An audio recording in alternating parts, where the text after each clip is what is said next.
Salam Solidarity Forever. Kembali lagi di channel saya Ramdan Herwandi. Di sini saya akan menjelaskan dan membedah bagaimana sih etika profesi di dalam ruang lingkup teknik mesin. Untuk itu, mari kita bahas di video berikut ini. Oke, di sini saya akan menjelaskan apa itu definisi, pengertian, atau bagaimana fungsi etika di dalam profesi bidang teknik mesin. Yang pertama itu adalah etika. Nah, di sini etika di dalam bidang teknik mesin yaitu merupakan suatu prinsip ataupun aturan perilaku di dalam bidang teknik mesin yang bertujuan untuk mencapai nilai dan norma moral yang terkandung di dalamnya. Adapun itu profesi di dalam bidang teknik mesin ini dapat diartikan sebagai pekerjaan. Namun, tidak semua pekerjaan itu adalah profesi. Sebuah profesi akan dapat dipercaya di dunia industri ketika kesadaran diri kita yang kuat menjunjung tinggi nilai di dalam etika profesi di dalam dunia industri ataupun di lingkungan sekitar. Jadi dapat kita artikan bahwasanya etika profesi itu adalah batasan-batasan untuk mengatur atau membimbing perilaku kita sebagai manusia secara normatif. Kita harus mengetahui apa yang harus dilakukan dan apa yang tidak boleh dilakukan ataupun dilanggar. Karena semua itu sangat berpengaruh bagi kita sebagai mahasiswa teknik mesin yang seharusnya mempunyai etika dan yang bermoral baik.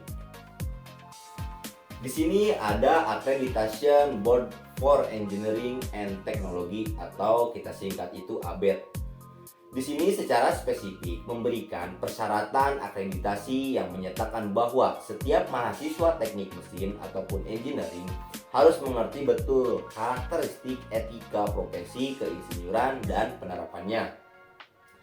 Dengan persyaratan ini, maka ABET menghendaki setiap mahasiswa teknik mesin harus betul-betul memahami apa itu etika profesi, kode etik profesi, dan permasalahan yang timbul di seputar profesi yang akan mereka tekuni nantinya. Sebelum mereka nantinya terlanjur melakukan kesalahan ataupun melanggar etika profesinya. Langkah ini akan menempatkan etika profesi sebagai preventive ethics yang akan menghindarkan segala macam tindakan yang memiliki resiko dan konsekuensi yang serius dari penerapan keahlian profesional.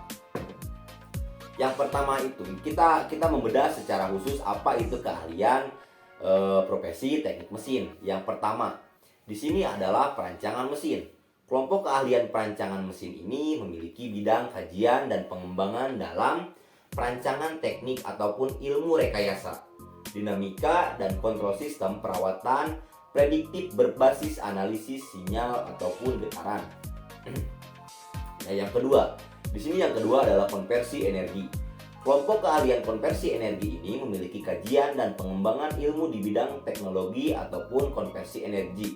Antara lain itu teknik termofluida, pembangkit tenaga, komputasional, fluida dinamis, renewable energy, dan biomas, juga lain sebagainya. Yang ketiga ini adalah ilmu dan teknik material, di mana sekelompok keahlian ilmu dan teknik material ini memiliki kajian dan pengembangan ilmu dan teknologi di bidang pengolahan material dan penemuan material baru. Yang keempat itu ada teknik produksi mesin atau sekelompok keahlian teknik produksi mesin ini memiliki kegiatan penelitian pengembangan dalam bidang teknik produksi ataupun manufaktur, kontrol kualitas produk, otomasi dan sistem manufaktur, robotika ataupun numerical control. Struktur ringan.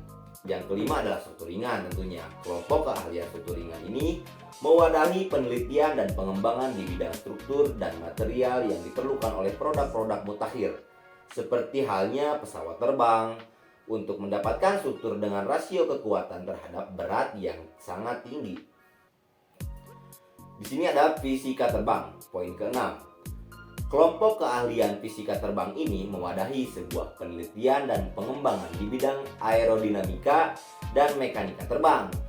Penelitian-penelitian yang dilakukan dalam kelompok ini mencakup terhadap aspek komputasi, eksperimen, dan perancangan aerodinamika prestasi terbang, dinamika terbang, kendali terbang, serta navigasi dan panduan terbang. Nah, di sini adalah kompetensi, pengetahuan dan pemahaman tentunya, ataupun knowledge and understanding. Yang pertama itu adalah mengerti dan memahami ilmu dasar, yaitu matematika, fisika, ilmu dasar, teknik mesin. Yang kedua, kompetisi, keterampilan intelektual atau intellectual skill, biasanya bisa mampu mengaplikasikan suatu ilmu dasar yaitu matematik ataupun fisika, menguasai tentang bagaimana proses pemilihan ataupun karakteristik di dalam material sebagai komponen mesin, mengidentifikasi dan menganalisis problem pada mesin yang bekerja sebagai tenaga, komponen ataupun sistem. Nah, untuk kompetensi keterampilan praktis ataupun practical skill, bisa mampu menggambar mesin, itu adalah basic dasar tentunya, menggunakan komputer sebagai penunjang analisis dan perancangan, menggunakan mesin proses produksi ataupun mesin pesawat kerja ataupun pesawat tenaga. Yang D itu untuk kompetensi keterampilan manajerial dan sikap managerial skill and attitude. Yang dituntutkan itu bisa mampu memimpin ataupun dipimpin dalam suatu aktivitas, menciptakan peluang kerja atau kewirausahaan dasar, bekerja ataupun teamwork. Adapun bidang pekerjaan yang bisa digeluti di lulusan teknik mesin ini menurut Badan Kejuruan Teknik Mesin, yang pertama itu adalah perminyakan dan pertambangan, yang kedua itu adalah kontraktor ataupun rekayasa ataupun rancang bangun juga. Nah, yang ketiga itu adalah konsultan, yang keempat itu adalah industri petrokimia, yang keempat itu adalah industri pembangkit listrik, yang keenam itu adalah industri manufaktur. Di sini ada prospek ataupun profesi lulusan yang diperlukan terlebih di dalam bidang teknik mesin. Yang pertama itu adalah maintenance engineer, yang kedua itu adalah reservoir engineer, yang ketiga adalah PLC design engineer, yang keempat itu adalah structural engineer, yang kelima adalah mechanical consultant. Nah, di sini adalah kelompok keahlian di dalam bidang teknik mesin.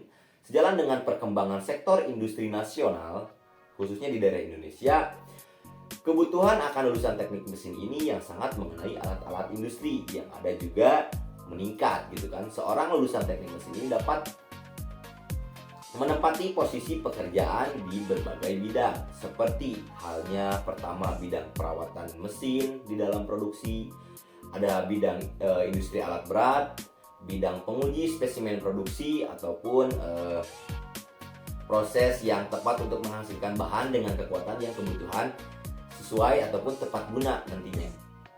Yang keempat adalah bidang pemerintahan secara akademis ataupun di lembaga penelitian. Yang kelima itu di bidang lainnya, seperti halnya perusahaan-perusahaan yang bisa menampung ataupun mewadahi dari sebuah lulusan teknik mesin itu adalah seperti perusahaan pembangkit listrik ataupun seperti PLTA, PLTU dan juga PLTG.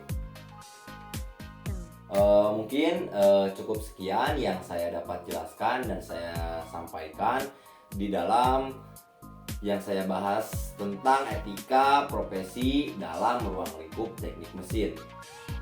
Maaf apabila ada kesalahan kata ataupun dalam menyebut singkatan ataupun apa. Terima kasih yang sebesar-besarnya untuk Anda yang sudah menonton. Semoga saya bisa up lagi. Jangan lupa like, comment, and subscribe. Terima kasih. Salam Solidarity Forever.